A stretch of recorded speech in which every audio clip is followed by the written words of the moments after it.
बड़ी बातें हैं, कर्तव्य काल उन्होंने कहा है, अमृत काल इज इक्वल टू कर्तव्य काल। और जो बड़ी बातें कही है टैक्स स्लैब में, देखिए जो टैक्स का बड़ा है, कॉर्पोरेट टैक्स में जरूर थोड़ी सी कटौती है, लेकिन टैक्स जो मिडिल क्लास जिसको बहुत इंतजार कर रहा होता है, उस टैक्स में कोई भी बदलाव नहीं। लेकिन इसको कुल मिलाकर अगर देखा जाए तो एक फ्लैट बजट है, क्योंकि इसमें कोई भी महत्वपूर्ण ऐलान या फिर बड़े ऐलान नहीं किए गए हैं। बेजौन जी की मैं इस पर प्रतिक्रिया लूंगी, क्योंकि बेजौन जी लगातार हो रहा था, 4 स्तंभ है, ज्ञान है, उस पर कुछ बातें कही जाएंगी, कुछ लोक लुभावन चीजें आ सकती हैं, पॉपुलर बजट हो सकता है, कुछ नहीं हुआ, खोदा पहाड़ निकली चुईया। और फ्लैट बजट का मैंने एक बार जिक्र किया था सुबह, लेकिन उसमें भी संशय जाहिर किया जा रहा था कि 2024 है, चुनावी साल है, ऐसे में क्या वाकई सिर्फ अपनी उपलब्धियां गिनाई जाएंगी? नहीं नेहा जी, एक्चुअली बहुत ही रेस्पॉन्सिबल मैनर से बजट पेश किया गया है।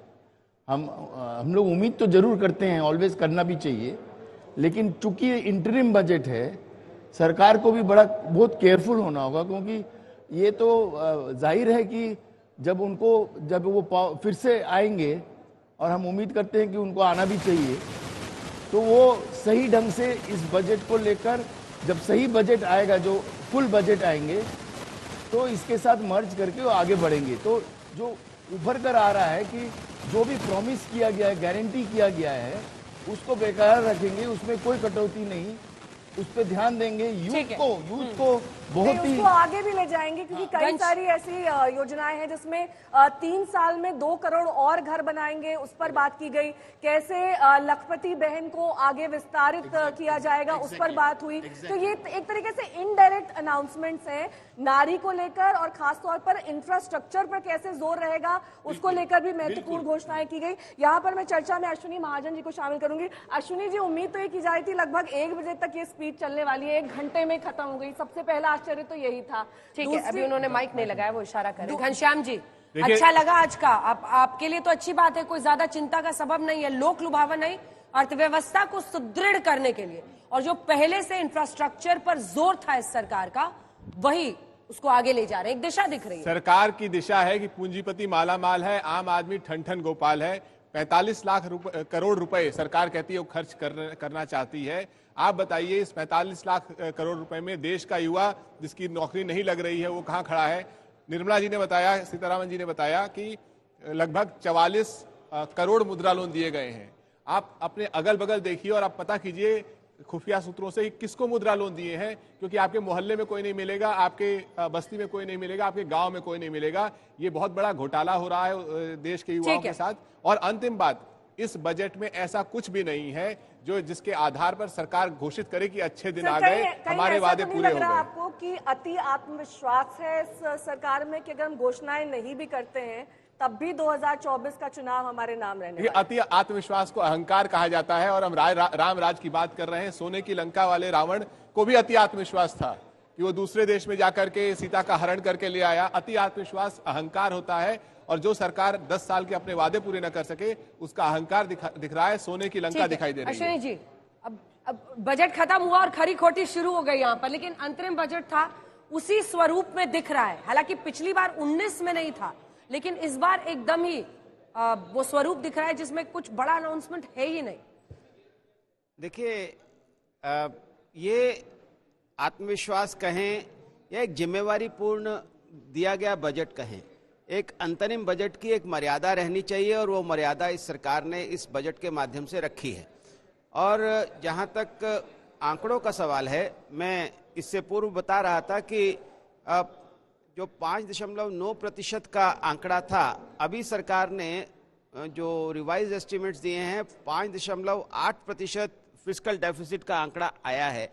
एक ये महत्वपूर्ण है, और मुझे लगता है कि फाइनल फिगर्स आते आते वो 5.7% हो सकता है। ऐसे में एक महंगाई पर रोक लगाने की जो कोशिश है, और जो फिस्कल प्रूडेंस की जो कोशिश है, उसकी तरफ एक इशारा है। दूसरी बात जो इसमें खास तौर पर दिखाई दे रही है, डायरेक्शंस क्या हैं, क्या दिशा रहेगी, उस पर तो कोई रोड मैप दिखाई दिशा की बात नहीं। नंबर्स जो हैं वो अपने आप में बोल रहे हैं कि हमारे पास पूरे राजस्व के में वृद्धि हुई है, जो अभी वित्त मंत्री ने कहा, और खर्चे में कोई कटौती नहीं है। और आगे चल करके जो 11.1% इंफ्रास्ट्रक्चर का जो एक्सपेंडिचर है उसको बढ़ाने की जो बात कही है, नए कॉरिडोर्स की बात कही है, एक ये विकास की तरफ ले जाने वाली ये फिगर्स हैं। ठीक है, बेजौन जी पर हम आएंगे, उनकी भी प्रतिक्रिया लेंगे, लेकिन इस बीच आपको वो हिस्सा बजट भाषण का सुना देते हैं जिसमें इनकम टैक्स स्लैब में कोई बदलाव नहीं किया गया है। अब आशा भरी नजरों से सब देख रहे थे अंजना,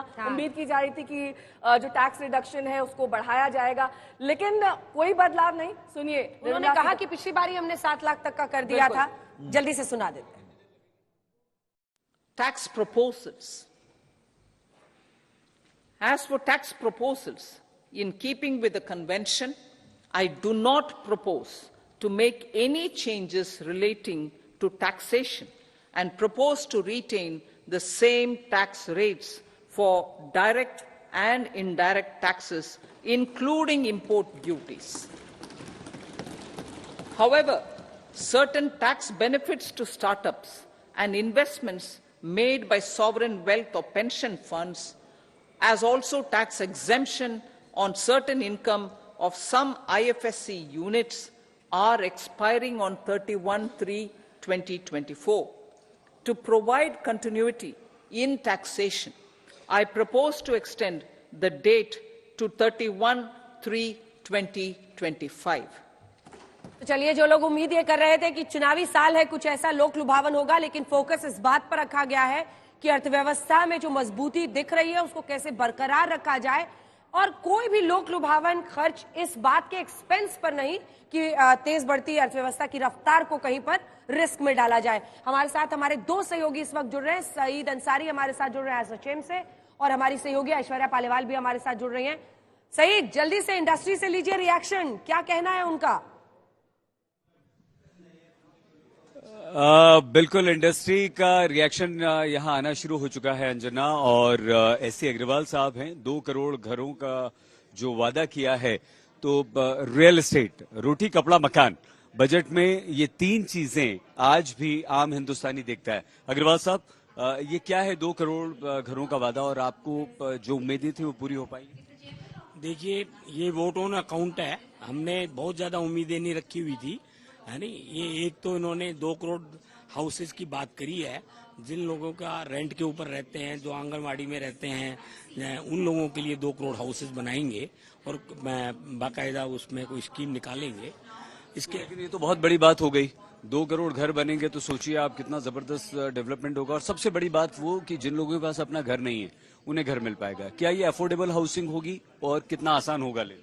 ये अफोर्डेबल हाउसिंग होगी और इससे कई सेक्टर को बूस्ट तो मिलेगा ही।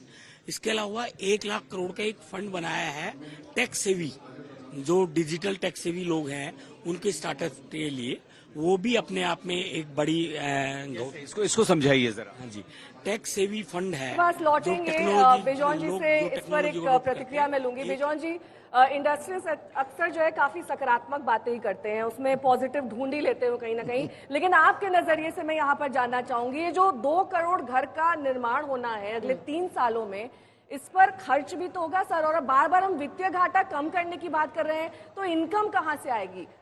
नहीं, एक्चुअली आप यदि देखेंगे नेहा जी, इनकम इसलिए उन्होंने कोई स्वॉप्स नहीं दिया है, कोई बेनिफिट्स नहीं दिए हैं आम लोगों को, ताकि इनकम सही आए, जो आ रहा है उसी ढंग से आए, और बढ़ोतरी भी हुए, कलेक्शन में और बढ़ोतरी हो, सिंपलीफाई करने के लिए, ताकि कलेक्शन आए लोगों से, उपभोक्ताओं को भी सुविधा मिले।